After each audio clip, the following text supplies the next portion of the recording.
जी दोस्तों, अभी फिर हम आपको बता रहे हैं कि हम फेफना में ही हैं। फेफना में जाते जाते हम लोग हरिंदर जी से हमारी मुलाकात हो गई। हरिंदर सिंह एक ऐसी शख्सियत है जिसने अपने गीत के माध्यम से मिशन कोई भी रहा, चाहे भाजपा का मिशन 2017 रहा हो विधानसभा या फिर मिशन 2019 रहा हो लोकसभा, इनके गीत और संगीत के दीवाने खास तौर पे भारतीय जनता पार्टी के लोग अक्सर इनको याद करते हैं मंच से। जब ये मंच पर होते हैं तो मिशन का जो गीत इनका चलता है, हालांकि भारतीय जनता पार्टी से लगे हैं, पूरा जीवन इन्होंने भारतीय जनता पार्टी के प्रति समर्पित किया है, आगे भी भारतीय जनता पार्टी से जुड़े रहेंगे। इनका गीत जब स्टेज पर होता है, भारतीय जनता पार्टी की छोटी रैली हो या बड़ी रैली हो, सभा हो, कुछ भी हो, इनका चेहरा एक अलग दिखता है।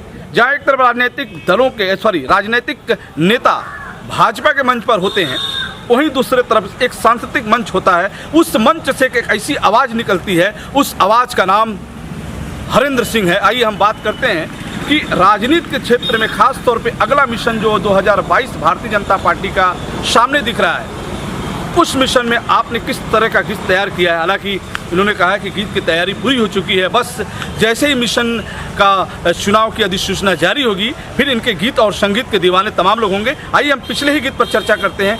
बम बम बोल रहा है बलिया, एक ऐसी गीत जिसने 2017 और 2019 में एक माहौल बनाया। उस माहौल में उत्तर प्रदेश में और ख़ास तौर पे केंद्र में भाजपा की सरकार बनी। आज भी उस गीत के दीवाने हैं। आइए वो गीत क्या है, उस गीत के बोल क्या है, आइए हम सुनते हैं हरिंदर सिंह से।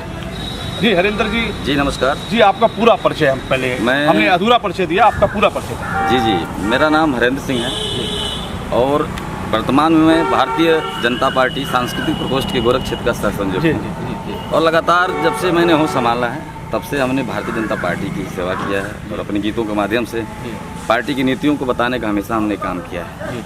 और मंच सांस्कृतिक हो चाहे राजनीतिक मंच हो, हमने भारतीय जनता पार्टी जब से जो सपना था हमारे श्यामा प्रसाद मुखर्जी का और जो सपना था दीनदयाल जी का, उनकी सपनाओं को पूरा करने के लिए अपने गीतों के माध्यम से हमेशा हमने किया है। अब जैसे 2014 का चुनाव आया था भारतीय जनता पार्टी का, हाँ, तो मोदी जी हमारे नेता के रूप में उभरे थे 14 में, मैं बता रहा आपसे। तो मैंने एक गीत लिखा था अपने स्वयं से, मैंने गाया था कि लाल किला मांगता टे कमलनी सना, मोदी मोदी बोलता टे पूरा हिंदुस्तानमा, रहल गरीब माई बाबू के ललनमा, चायवा बेचत बीती गईले बचपनवा, लेकिन दिलवा में रहे उनकर बड़हन सपनवा, मोदी मोदी बोलता टे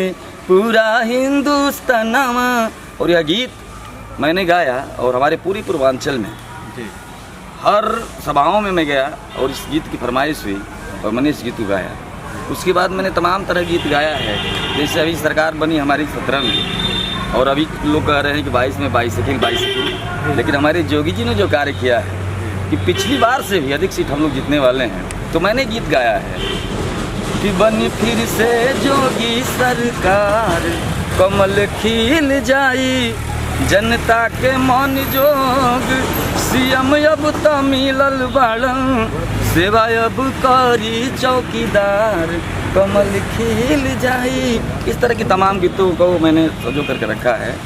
और चुनाव आने पर एक गीत आपने जो खासतौर पे जो मोदी की सभा हुई थी मालदीपुर में, उस गीत में आपने बम बम बोल रहा है बलिया, बड़ी ज़बरदस्त गीत रही।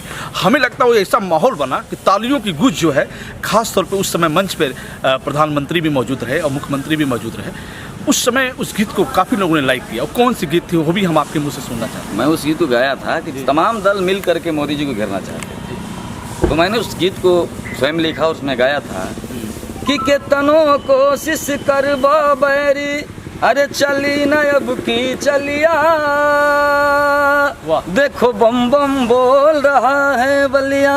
और यह गीत इतना चला कि आज तक यह गीत पुरानी नहीं हुआ, आज भी यह गीत मेरे पीछे पड़ा रहता है। जहाँ भी मंच पे जाता हूँ बिल्कुल इस गीत की फरमाइश है। एक सवाल है कि जैसे आपने कितनी स्टेज शो किया होगा खासतौर पे भारतीय जनता पार्टी के? तो भाई साहब, मैं चाहे PN तिवारी लड़े हों, चाहे रामकृष्ण सिंह लड़े हों, चाहे वो भरत सिंह लड़े हों, चाहे उमत जी लड़े हों, चाहे जो भी लड़ा हो, समझ लीजिए कि 2002 से ही मैंने मंच शुरू किया हूँ, तो बता नहीं सकता कि मैं कितना मंच किया हूँ, और गणना करके तो रखा नहीं हूँ। और चुनाव में तो 10-10 मंच एक दिन करता हूँ। नहीं, और भी राजनीतिक दल थे, और भी सरकार थी, क्यों उस सरकार में आपने क्यों नहीं? देखिए हमारी जो मानसिकता है और जो हमारी सोच है, हमारा दूसरे दलों की जो शैलियाँ है बात करने की, उनका जो विचारधारा है, उस विचारधारा से हमारा टैली नहीं खाता है। और हम लोग राष्ट्रवादी हैं, हम लोग चूँकि देश के प्रति सोचते हैं, और भारतीय जनता पार्टी हर कार्यकर्ता देश के लिए सोचता है, इसलिए भारतीय जनता पार्टी की नीतियाँ शुरू से ही हमें पसंद आई, और इसलिए भारतीय जनता पार्टी के मंच छोड़कर आज तक मैं किसी राजनीतिक मंच पर गीत नहीं गया। जी बहुत बहुत धन्यवाद। हरेंद्र जी ने कहा कि हमने पूरा जीवन, जो आगे का शेष जीवन बचा है, वो भारतीय जनता पार्टी के लिए समर्पित है। मिशन 2022 सामने है, आगामी विधानसभा में किसकी सरकार बनेगी तो ये आने वाला भविष्य तय करेगा, लेकिन भारतीय जनता पार्टी के लिए जीवन निछावर करने वाले, अपने आप को बेहतर करने वाले, उन्होंने ये जरूर कहा है कि हम दूसरे दलों में इसलिए नहीं गए कि हमें वहाँ के विचार अच्छे नहीं लगे, हमें भारतीय जनता पार्टी के विचार अच्छे लगे, इसलिए हम भारतीय जनता पार्टी, खासतौर पे राष्ट्रीय भक्ति की बात आती है, उस चीज़ों पे गौर करते हैं। और डॉक्टर जो हरेंद्र जी हमेशा भारतीय जनता पार्टी के लिए बने रहते हैं। आपने उनके गीतों को सुना, आगे का क्या लक्ष्य है उसको भी आपने जाना। अब तक की खबरों में बस इतना ही, आगे भी आप हमसे जुड़े रहें, देखते रहें बलिया आजकल। नमस्कार।